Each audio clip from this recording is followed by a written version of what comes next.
రెడ్డి గారు మీ comment early trends మీద.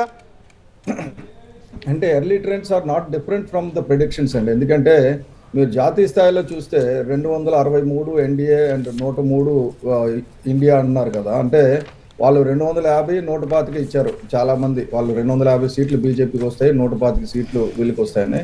ఇంచుమించు అదే ట్రెండ్ కొనసాగుతుంది అని అనిపించింది నాకు. నెక్స్ట్ ఏంటంటే ఫీల్డ్ ఇన్ఫర్మేషన్ నాకు తెలుసు కాబట్టి నేను మా సోదరుడు లాగా నేను కూడా వెయిట్ చేస్తాను. ఎందుకంటే ఇప్పుడు ఎందుకు తొందరపడి మాట్లాడడం ఎందుకు, డెఫినెట్గా కూటమి స్వీప్ చేస్తుంది ఆంధ్రప్రదేశ్ అన్నది. ఎందుకంటే ఇప్పుడు ఓటు ట్రాన్స్ఫర్ అవుతుందా అవదా అన్నది రజనీకాంత్ గారు మొట్టమొదట ఇప్పటంలో పవన్ కళ్యాణ్ గారు వ్యతిరేక ఓటు చీలనివ్వను అన్నప్పుడు ఆ రోజు సాయంత్రం డిబేట్లో నేను ఉన్నాం.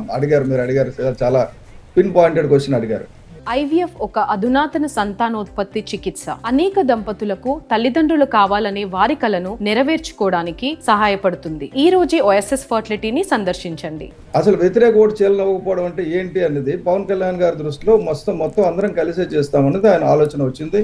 దాని ప్రకారంగానే ఈ రోజు ఇది కంప్లీట్ స్వీప్ అండి. ఈవినింగ్ అయ్యేసరికి మనకి, అంటే మధ్యాహ్నం 1 గంట 2 అయ్యేసరికి మనకు తెలుస్తుంది. It will be like complete sweep as far as Andhra Pradesh is concern. అలాగే నేషనల్ లెవెల్లో కూడా ప్రిడిక్షన్స్ దాటి బీజేపీ పెర్ఫార్మెన్స్ ఉందనేది నాకు నేను ఢిల్లీ పెద్దలు చాలా మందిని కనుక్కున్నాను.